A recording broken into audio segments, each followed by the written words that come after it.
Els cadàvers del candidat és una novel·la on un empresari que vol ser alcalde del seu poble, que té una gran ambició i que és, en el fons, una, una criatura, s'ajunta amb un cap de campanya, amb un assessor de gran experiència, però que té només un problema, que és un autèntic psicòpata.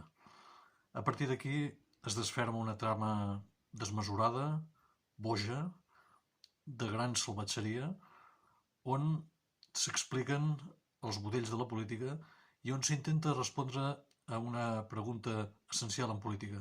Què estàs disposat a fer per aconseguir el poder? Els dos protagonistes, evidentment, estan disposats a fer-ho tot, a saltar-se tots els límits i a creuar les parets de la moral i de l'ètica. Benvinguts al Cadàvers del candidat.